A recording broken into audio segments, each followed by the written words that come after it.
to live in the solution is an easy one to make in this model. Now, this is exactly the same way physicians help people. When you go to a doctor and you describe your symptoms, I've got a fever of 104, I can't breathe, I have a wheeze, I'm coughing up blood, I've never felt sicker in my life. You give her all of those symptoms, she makes a what? A diagnosis. She defines the problem. Based on her knowledge of pneumonia, she writes out a prescription, a solution. The solution for pneumonia is based on understanding the problem being pneumonia. Now, just because she tells you what your problem is, are you better yet? No. We don't get well in step one. We get good information. Just because she tells you what the solution is, you need to go into the hospital, get in IV antibiotics and into an oxygen tent and rest. Are you better yet? No. We don't start to get better until we decide to apply the solution which will solve our problem. Now, how much money, think carefully about this, how much money do you save when you decide to open up a savings account? Zippo, nada, nix. What do you have to do? You've got to put money in the bank.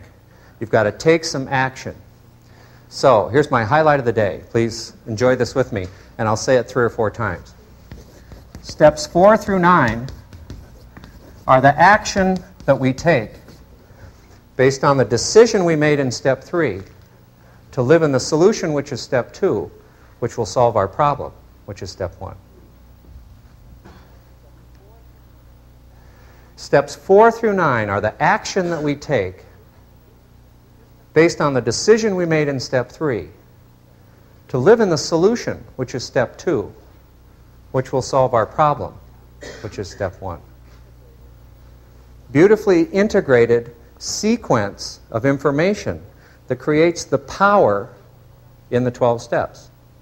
And that power is no different than the power that's used in a medical model. Diagnosis, prescription, decision to follow the prescription, but then you got to get up and go to the hospital.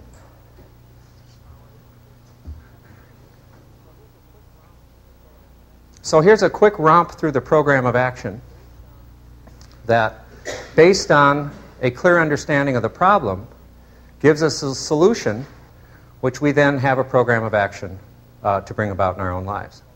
There are 3 goals inherent in 12-step recovery. Goal 1 is to identify the problem. Goal 2 is to define the solution. And goal 3 is to take action to bring about the solution. And goal 3 is steps 3 through 12. Goal 1 is step 1, and goal 2 is step 2. Now, so much of what recovery talks about, the word spirituality keeps coming up. The wisdom in the big book, and I think that AA is just a new wisdom tradition. Judaism is a wisdom tradition. Christianity is a wisdom tradition.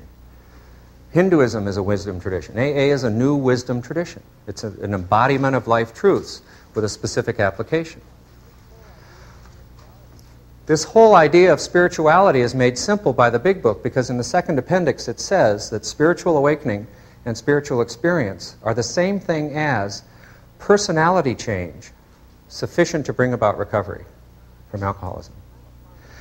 So it's kind of fun to jump up into the 6th chakra and do some downward spiral breathing into the heart. That's really fun. It's poetic.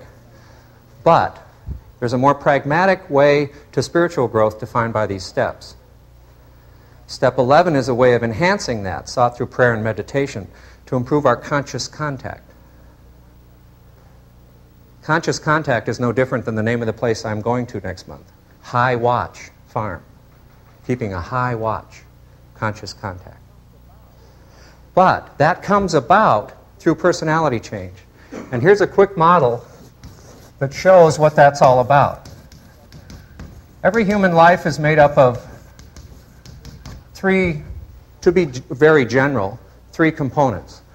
We have the physical, the mental, and then also within each life is something beyond the physical and mental. Call it soul, call it universal mind, call it consciousness. I often am startled at the wisdom that's in my body that I know nothing about. I can't tell you how to digest complex proteins. I can't tell you the chemical equations for that or what's necessary. But my body's doing it right now. Inherent in me is a wisdom far greater than I'll ever know. So this isn't too hard for me to accept. Plus, this is recognized and discussed in all major wisdom traditions. This is a whole life. To live a whole life, we draw from all of these areas. What happens when we're in a situation such as addiction, we're sick at the level of the body, right? Meaning we can't use. We're sick at the level of the mind, meaning can't quit.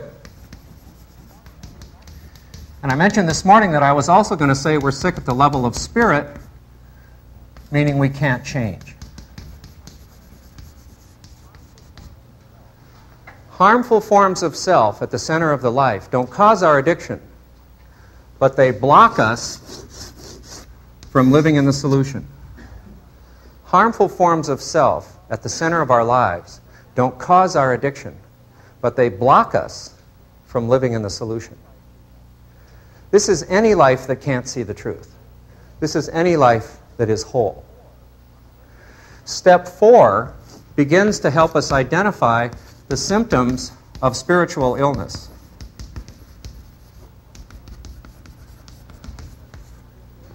And there are 3 symptoms of spiritual illness. If you have self at the center of the life, you will have resentments, you will have fears, and you will create harms to others.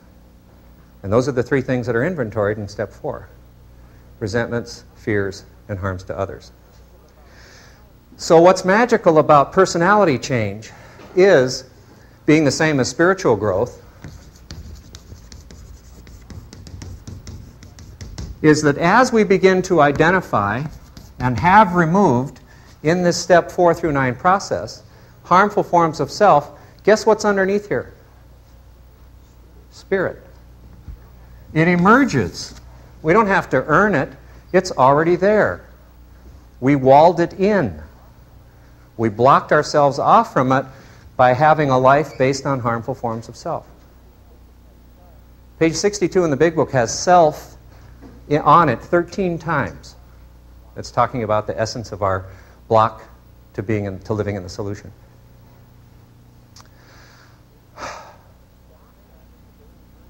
Step 10 is just a daily version of 4 through 9 that identifies these symptoms of spiritual illness as they pop up. 11 is conscious contact, and 12 is carrying the message. Tilling the black soil of hopelessness from which all our spiritual growth flowers. I want to wrap up this afternoon by saying what an honor it is, and I'm speaking to you collectively as the Hazelden patients that I've known over the last 18 years.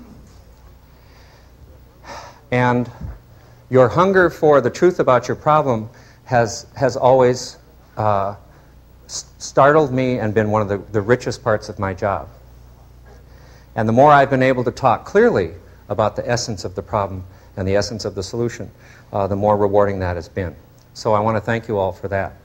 I want you also to know that real living begins on the far side of despair.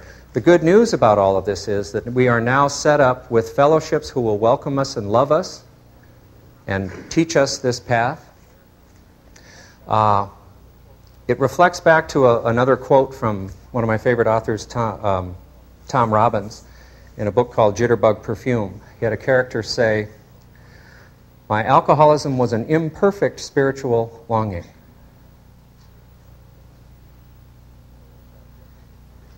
This is that Jungian concept of our souls thirsting for a greater wholeness. But it's an imperfect spiritual longing. And the good news about all of this is that we are able now to proceed with this spiritual longing, but in a more perfect way, with the help of others and time-tested kind of reality. What I handed out earlier is just simply a list of where this information can be found in the big book. Down the left column is a sequence, where we were, where we wanted to be, how we got there, how we stayed there. Where we were was insane, unable to see the truth, the problem, step 1. Where we wanted to be, sane, the solution, step 2. How we got there, vital spiritual experience, program of action, steps 3 through 9. And how we stayed there by maintaining a fit spiritual condition through the growth and maintenance steps. This information is contained in a book called A Program for You. It is published by Hazelden. I'm not here to sell books, but if looking at the steps this way has, we want to pursue that. This is a guide to the big books designed for living. And it talks about the principles in the context of the 3 goals of 12-step recovery. Identify the problem, define the solution, and take action to bring about the solution. Now, I feel as though there's something I'm leaving out, and there always is. But since I can't think of it, let's close with a serenity prayer. Thanks.